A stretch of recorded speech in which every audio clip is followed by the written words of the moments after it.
environmental justice buster actually started with a phone call from a teacher at Fairfield Elementary School, the closest school. The whole idea for it began about 3 years ago when a phone call came into me at the office. Teacher said, "We're bringing the kids in from recess because they are saying it's hard to breathe. It's like a wall of chemical is hitting us."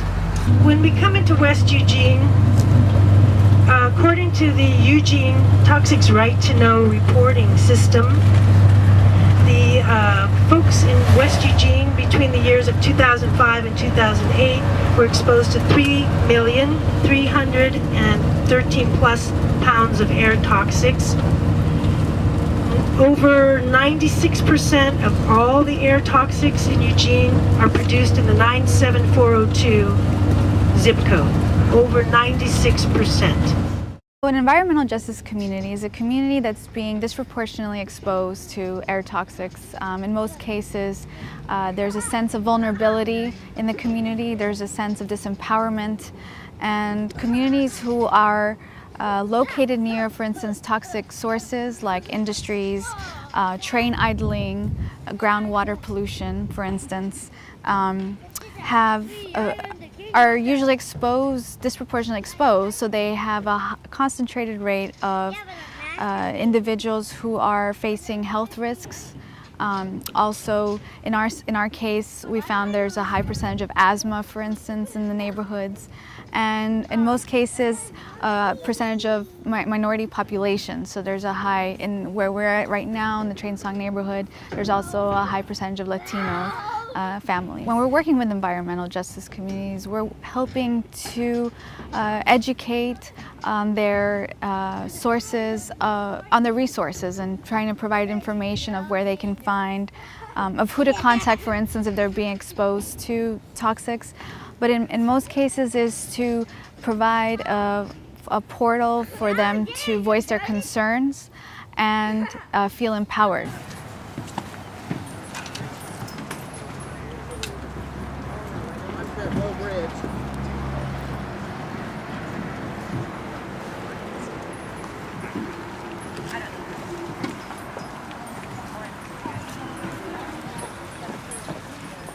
I've been closely working with Josefina. She's been helping me in a lot of the initiatives that we've been doing here for our environmental justice project. And we're gathering here today because they like to share a few stories living here in this area. Pues yo tengo aquí 10 años y desde que llegamos están los olores que son terribles. Nosotros no podemos ni abrir ni la ventana porque por lo mismo de que está mejor estar adentro que estar afuera. So she's been here for 10 years. They can't even open the windows for the same reason. It's better to be inside than outside. Her son has asthma since he was born, and she figures that it has something to do with some of the smells. Nos están afectando tanto que a veces queremos salir a caminar en familia y no podemos porque da un olor muy feo, muy feo. So it's affecting us so much that sometimes we'd like to go for a walk with our families, but we can't because the air is, the stink is just so bad. Yo espero que puedan hacer algo por nosotros porque la verdad tenemos muchos niños con asma. Afortunadamente los míos ahorita no tienen, pero sí tienen muchas alergias, en la noche no pueden respirar. So we hope that you can do something for us because we have children with asthma. Fortunately, not my children, but they do have allergies, and sometimes at night they cannot breathe. I want to share with you my experience living here. I moved here 2 years ago, and the first day my daughter, she's 13 years old, and she feels nauseous, dizzy. And I was thinking, what's going on? But now I have twins, and one of her, she washes all her body, and she can wear clothes for until those gone. And usually she has those in the school, and I have to go to take her to to the house. And I took her to the doctor, and she says she's allergic to something, but we don't know to what. So I'm worried about her. And my view has always been, I don't care if the business was here first, but if other people here first. Everybody in Eugene has a right to live in a place where they can breathe the air, and they don't have to close their windows. That's just a basic quality of life thing. So I suppose where you're leading with this is, do we need to change the standards by which we make those decisions? But in any case, even if it doesn't breach health standards, which I think it sounds like it does, even if it didn't, it still breaches people's livability standards. And so there is no place where you're so low income in our area, or you live someplace where you don't get to have air that you can breathe. That's just not a reasonable way for anybody in our community to live. I know we'll be wanting to do whatever we can about this. Part of the tour that perhaps had the most impact on the participants was Lark City Park. That was a site directly across the street from Baxter's, which is an industry that received the most complaints during our canvassing in 2010. And their Latino community members got the opportunity to talk about their stories, their exposures to toxics, to the air, the quality of air, living and what it's like to live across the street from Baxter's.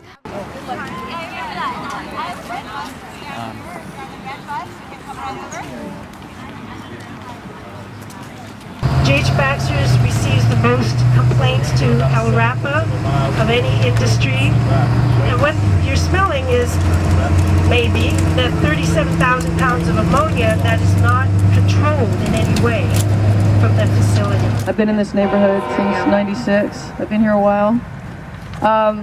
One of the big issues we haven't dealt with, is that we have a plume of pollution from the railroad yard over there underneath our neighborhood.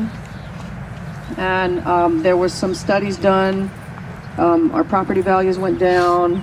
There was a certain amount of off-gassing going on in a few of the houses closer to the park, closer to the railroad, that side. And there wasn't a whole lot done. They kind of switched consulting companies. And when it started to look like that the railroad was going to be in trouble, I don't know how it happened. They switched consulting companies, and then it was like, oh, the background air is kind of the same as the off-gassing, so we can't really tell. Yeah, right. So they sealed up a few crawl spaces and went on their way. So that's one of the issues it's still there. When was that? Oh gosh, since '96. Yeah, it's been going on since I moved here. And let me bring you back to again, why are we on this tour? We're about disproportionate impacts. Beyond Toxics and Centro Latino Americano did canvassing in the neighborhoods we just passed and in the neighborhoods we're coming to. We canvassed 350 homes, went door to door. Invariably, people comment that they believe, it's their personal opinion, through their experience of being a resident in this neighborhood, that the smell from Baxter's significantly deteriorates their lifestyle. They cannot hold a birthday party for their child outside. They cannot ride their bike. We're talking about healthy, active living. They don't want to get on their bike. The air smells bad. They can't go for a walk. They have to keep the windows shut. This is truly the Highway 99 industrial corridor. Coming up on the left emits some of the most carcinogenic chemicals, including hexachlorobenzene. Anything with a chloro and a benzene is bad news. They also emit dioxin and penta to the groundwater and the wastewater system. Remember that even though an industry has a permit, that doesn't necessarily mean they're not polluting. It just means they have a permit.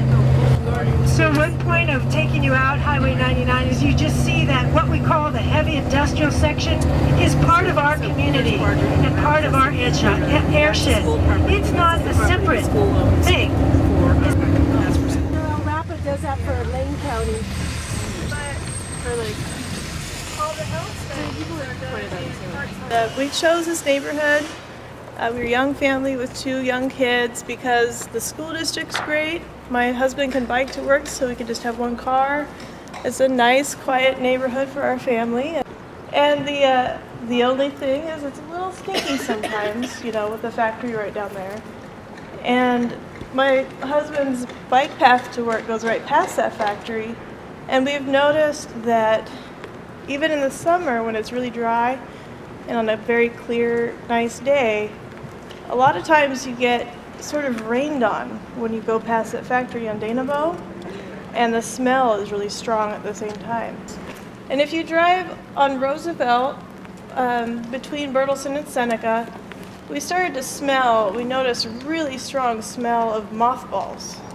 And we didn't know where it was coming from, and we had never really thought about the air quality here. We just sort of liked the house in the neighborhood, but that really made us start thinking about what the air quality was like. So we went home and we looked online, and we found out that the mothball smell was naphthalene and that it was a toxic chemical. And shortly after that was when Lisa and Allison came to our neighborhood association meeting, and they gave a little talk about this project, and that they were trying to assess the air quality, and there were concerns about possible health risks due to the air quality in West Eugene.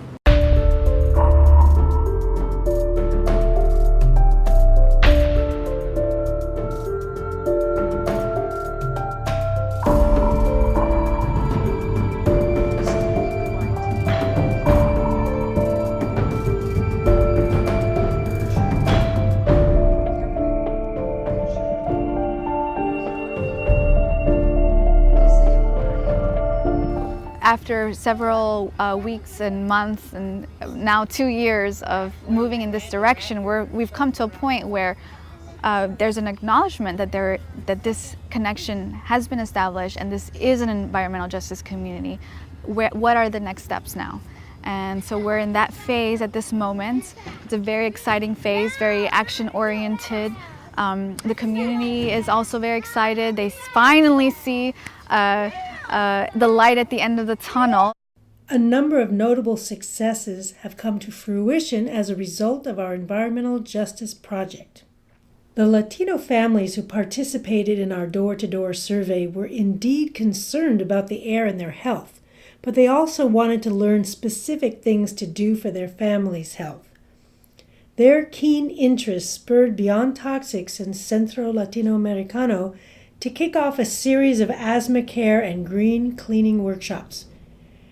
In the last year, we held nearly 20 workshops, helping over 150 parents learn how to recognize asthma triggers and what cleaning products to use in their homes to make indoor air healthier while keeping their homes clean. Our business partner, Coastwide Labs, donated 200 green cleaning kits to this project. After the canvassing results in fall of 2010, we identified community leaders who were interested in addressing environmental health and its effect from industrial sources. So we were meeting regularly, but we also identified Latino community leaders who prefer to talk about these issues in Spanish and did not feel comfortable attending the other groups. As a result, Madres para la Salud was formed because most of these leaders happened to be moms as well, and they were interested in improving the health of their family. And from then on, we were meeting regularly at Centro Latinoamericano, identifying environmental health risks, and it slowly progressed to something that's concentrated only on industrial pollution and emission to the general broader environmental health risks that everyone is exposed to on a daily basis. In this, we found that a lot of the moms who don't use internet regularly or don't have access to readily information that's in Spanish, we found that was also a reason why groups such as these groups is much needed in the Latino community. ¿Saben dónde reportar estas quejas? Do you know where to report these complaints? Sí, yo en lo personal. One of the successes that we had was from Madres para la Salud was the encouragement to the Lane Regional Air Protection Agency to provide sources in Spanish. And one idea that came out of the community was having refrigerator magnets. And so putting those two together, they created refrigerator magnets of their number and who to call whenever you smelled or detected some form of air pollution in Spanish. And we were able to and are still distributing these magnets to the community. One of the stops on the environmental justice bus tour was the Maxwell Ponds, part of the West Eugene wetland system. Beyond Toxics pointed out that the ponds had been abused as a dumping ground for old creosote railroad ties. This pond is also used for subsistence fishing. A water quality attorney who was on the bus tour noticed the pollution and filed an inquiry with the Oregon Department of Environmental Quality. It turned out that, as we suspected, the dumping was a hazardous waste problem. As a result of his intervention, Union Pacific entered into an agreement to clean up the mess and haul the hazardous waste to the appropriate disposal site. As you can see, the cleanup is well underway. Which says that every major decision we try to make as a city now, we look at how it affects us environmentally, how it affects us economically, and how it affects us in terms of social equity.